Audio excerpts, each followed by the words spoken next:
Почему социализм не работает? Давайте разберемся, откуда взялась такая идея и к чему привели попытки воплотить ее в реальной жизни. Для наглядности посмотрим на диаграмму богатства самой капиталистической страны мира – США. Слева все обычные семьи, и кривая ползет по полу. А справа она резко взлетает вверх. Маленькая горстка людей, 10-20%, владеет гораздо большим, чем все остальное большинство. И здесь даже не показаны самые богатые люди вроде Илона Маска, иначе последний столбик взмыл бы вверх на километры. Такая картина была на всем протяжении истории человечества. А особенно резко бедные и богатые разошлись во времена индустриальной революции. И глядя на этот график, человеку сама собой приходит мысль: это же несправедливо. Почему горстка в десятки раз богаче остальных? И многие мыслители приходили к простому решению: а что если взять и поделить? Тогда всем будет хорошо. Сегодня мы проделаем это прямо на графике, и вы увидите, почему у этой красивой идеи никогда ничего не получалось. Особенно наглядно на примере СССР. Причем крах предсказали и посчитали за 70 лет до распада Союза. А в самом конце мы вернемся к этому графику, и вы увидите на нем то, чего сейчас не видите. Обещаю, это будет неприятно. Итак, давайте мысленно возьмем нож и отрежем богатство у самых богатых, скажем, у верхних 17% американцев, и раздадим всем остальным. Смотрите, нож отрезает выпуклую правую часть графика, весь этот пик богатства, и он растекается на всех. Кривая выравнивается. Красота! У всех поровну. Богатства Америки настолько огромны, что если поделить их на всех, каждая семья в США становится миллионером. Медсестра – миллионер, учитель – миллионер, ваш сосед – миллионер. Никаких нищих и никаких дворцов. Красиво, не правда ли? Настолько красиво, что за последние 200 лет эту идею попробовали воплотить десятки стран на 4 континентах. Так почему же такая простая и справедливая идея ни разу не воплотилась в жизнь? Давайте перенесемся в Англию, 1840-е годы. Типичный завод. Рабочий день 14 часов, у станков дети с 8 лет, за копейки. Люди живут в трущобах и умирают в 40, а хозяин завода получает за год больше, чем весь его цех за жизнь. И у рабочего возникает справедливый вопрос: почему хозяин берет результаты моего труда, продает его в разы дороже, чем платит мне, и кладет разницу себе в карман? Это же нечестно. Я стою у станка, а богатеет он. И сама собой напрашивается мысль: хозяин – лишнее звено. Он не работает у станка, но получает больше всех. Убери его, раздай его долю рабочим, и всем сразу станет лучше. Смотрите, как просто. Выписываем хозяина с картинки, его доход делим на всех, зарплаты выросли, все счастливы. Станки на месте, рабочие на месте, руки те же. Эта мысль посещала огромное количество людей, и вот один из них, причем богатейший фабрикант, решил поставить эксперимент. Роберт Оуэн. Человек, который на собственной фабрике в Шотландии доказал, что с рабочими можно по-человечески. Сократил детский труд, открыл школу и при этом зарабатывал. Но Оуэну это показалось мало. Он решил, что дело не в хорошем хозяине, а в том, что хозяев не должно быть вообще. В 1825 году он купил в Америке, в штате Индиана, целый городок – Нью-Хармони. Дома, земля, мастерские – все готово. Вложил большую часть своего состояния и объявил: приезжайте все, строим общество равенства. Собственность общая, труд общий, из общего котла каждому. За несколько недель приехало 800 человек. И очень быстро выяснилось интересное. На десяток идеалистов, готовых пахать за идею, приходилась толпа людей, которые сообразили: кормят из общего котла одинаково, работаешь ты или рассуждаешь о светлом будущем. Земледельцев не хватало, философов было избыток. Урожай сгнил в полях, мастерские стояли. Коммуна за 2 года сменила несколько конституций, переругалась, раскололась и в 1827 году умерла. Оуэн потерял 4/5 всего, что нажил, а остатки его состояния спасли его сыновья тем, что распродали землю коммуны в частные руки. Эксперимент по отмене частной собственности закончился ее возвращением. Казалось бы, вот он ответ. Опыт поставлен, результат получен, вопрос закрыт. Но история только начиналась. Потому что через 20 лет за эту идею взялся человек, который решил ее не проверять, а объявить наукой. Карл Маркс знал про Нью-Хармони. И он поступил с этим неудобным опытом просто. Объявил Оуэна утопистом, наивным мечтателем. А свое учение назвал научным социализмом. Почувствуйте разницу. У Оуэна был реальный эксперимент с реальным результатом, пусть и провальным. У Маркса не было ни одного эксперимента вообще, но утопистом назначили Оуэна. Глядя на несправедливость мира, один чудак купил городок и попробовал. За 2 года потерял все. Другой сидел в библиотеке и придумал теорию, которую проверять не стал. Он объявил ее наукой. Первого забыли, за вторым пошли миллионы. И слово «наука» – гениальный трюк. Маркс не говорил «я хочу, чтобы было так». Он говорил «так будет неизбежно». Это закон истории, как закон тяготения. А с законом не спорят. Кто не согласен, тот не оппонент, а неуч, который не понял науку. Но давайте заглянем в саму науку. Как по Марксу будет устроено государство будущего? Кое-какие наброски были. Отменить наследство, все банки слить в один государственный, фабрики и транспорт государству, всеобщая обязанность трудиться. Сначала платить по труду, а потом, когда всего станет вдоволь, каждому по потребностям. Все. А на главный вопрос, кто и как решает, что производить, сколько, для кого, по какой цене, кто отвечает за ошибку, ответа нет. Ни страницы. Вот и весь план социализма. Почему же Маркс не волновался? А он искренне верил, что капитализм сам все подготовит. Конкуренция сожрет мелких, останется горстка гигантских корпораций, которые уже внутри себя все планируют. Обществу останется просто забрать готовую машину и нажимать те же кнопки. Управлять экономикой, считали не с Энгельсом, это простая бухгалтерия. Справится любой грамотный человек. Риск, расчет, угадывание спроса – все, чем живет предприниматель, казалось им канцелярской работой. Вот она, дыра в чертеже. Не забыли написать, а просто не видели смысла это описывать. И чтобы увидеть эту дыру, не нужно было ждать 70 лет и класть на алтарь миллионы жизней. Достаточно было посчитать. И один человек посчитал. 1920 год. Советской власти 3 года. До краха СССР 71 год. Австрийский экономист Людвиг фон Мизес публикует работу, в которой холодно, без эмоций доказывает: социалистическая экономика не может работать. Не будет работать плохо, а не может в принципе. Объясню на пальцах. Помните спиннеры? Игрушка внезапно стала модной. Спрос взлетел, и цена взлетела. А высокая цена на рынке – это сигнал ракета. Сюда! Здесь люди готовы платить. Десятки фабрик увидели ракету и переключили линии на спиннеры. Полки наполнились, конкуренция сбила цену, рынок насытился, сигнал погас. И фабрики переключились на следующий товар. Заметьте, никто не командовал. Ни один министр не подписывал приказ выпустить 50 миллионов спиннеров. Цена сама сказала всем, что делать. И сама сказала, когда хватит. Именно так думает хозяин бизнеса. Он смотрит, где цены высокие, и поворачивает туда производство. Он считает, вот тут я прогорю, а тут нет. Берет кредит, покупает оборудование, снижает себестоимость, вводит новое, потому что рядом конкурент. И кто первый удешевит товар, тот заберет покупателя. Миллионы таких людей, каждый на своем месте, каждый своими деньгами. И экономика сама, без начальника, узнает, чего и сколько производить. А теперь уберите рыночную цену, отмените частную собственность. Сделок нет. А если сделок нет, нет и настоящих цен. И планировщик в министерстве должен угадать, сколько спиннеров захотят дети в следующем году. Сколько обуви.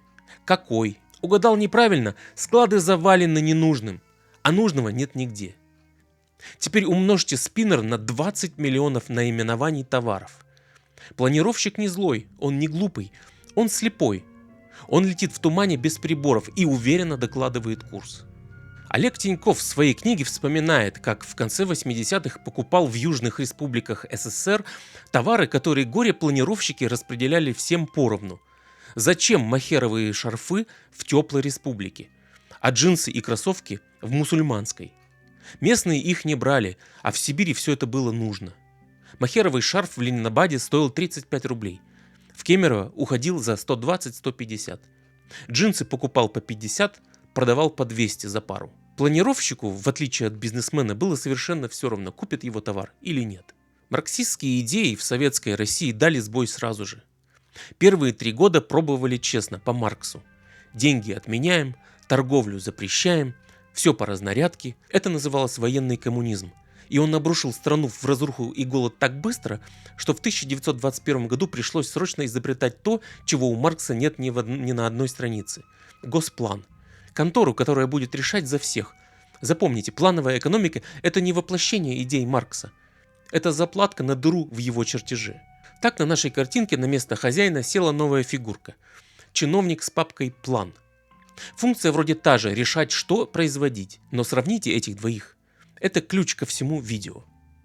Хозяин рискует своими деньгами. Ошибся – разорился. Его семья осталась без дома. И отвечает он перед покупателем. Ушел покупатель – умер бизнес. Чиновник рискует чужими деньгами. Ошибся – выговор. В худшем случае снимут. И отвечает он не перед покупателем, а перед начальником. Провалил продукт – не страшно. Страшно провалить отчет. Одна и та же функция, разные стимулы, противоположные результаты. А теперь смотрите, как это разворачивалось в жизни. Советский завод, рабочий у станка. Стало ли ему лучше? Зарплата – уравниловка. Уволиться конкуренту – некуда. Работодатель один на всю страну. Пожаловаться? В 1962 году в Новочеркасске рабочие вышли протестовать против повышения цен. Их расстреляли. А директор? Директор смотрит в план. И вот парадокс, который съел советскую экономику изнутри. Инновации для директора – наказание. Поставил новую технологию, линия встала на переналадку, план просел, премию сняли, из министерства звонят. Работаешь по старинке, план идет, премия капает.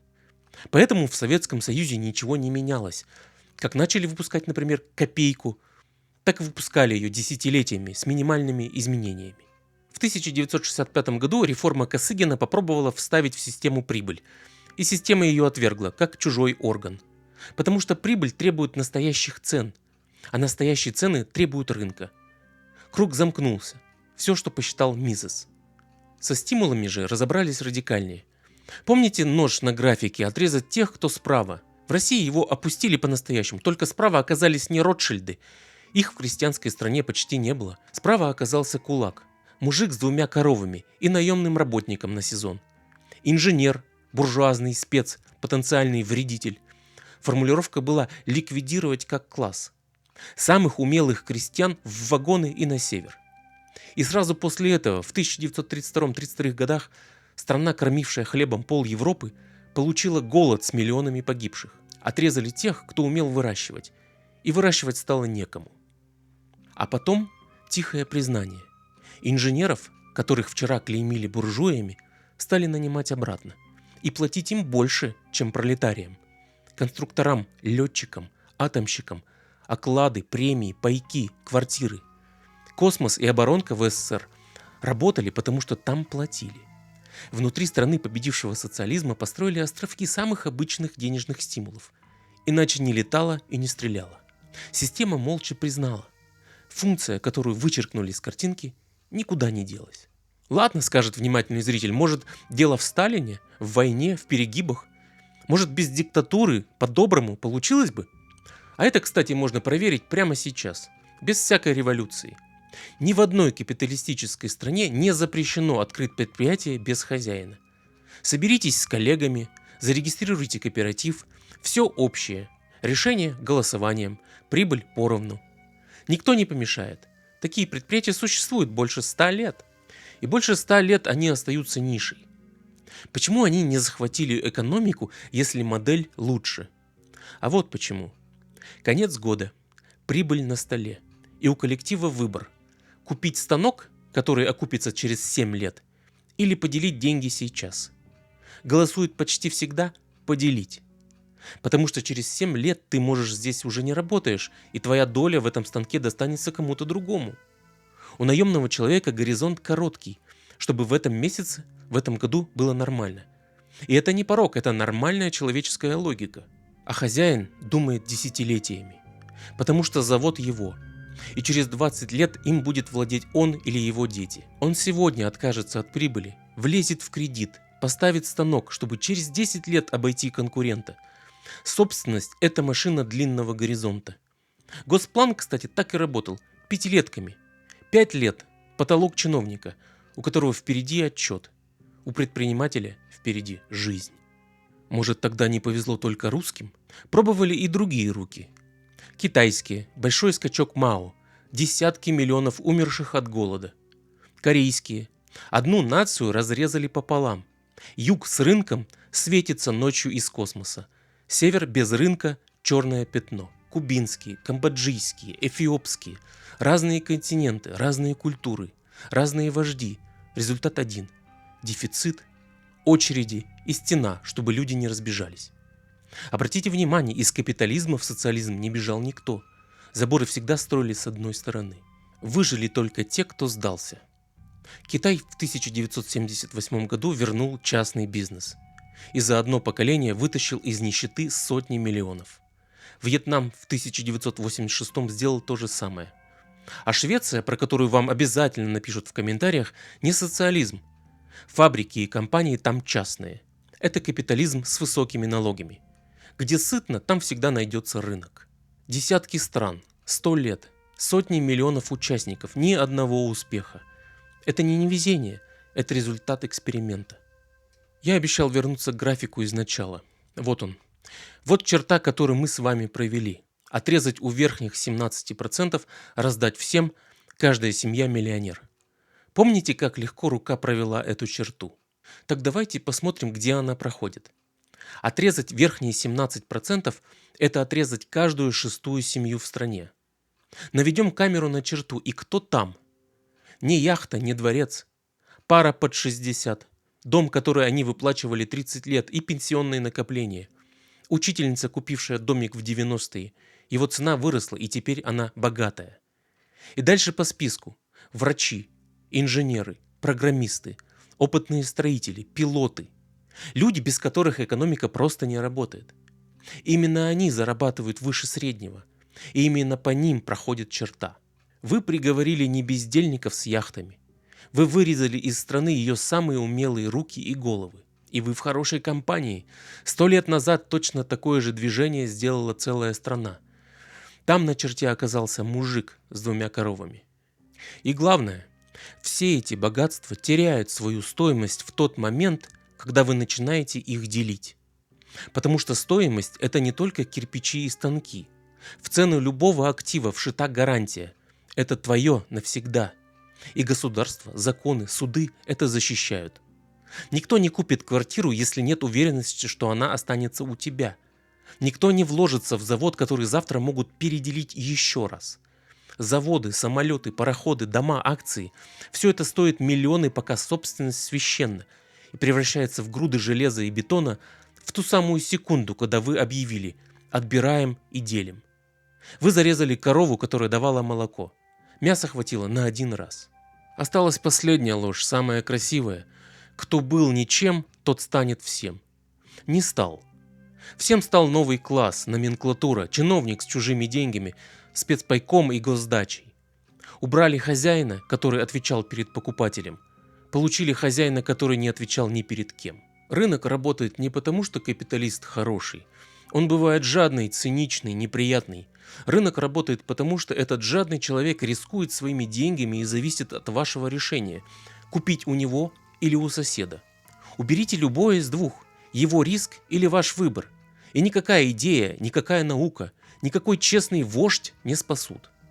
Наемный работник не хочет брать на себя риски.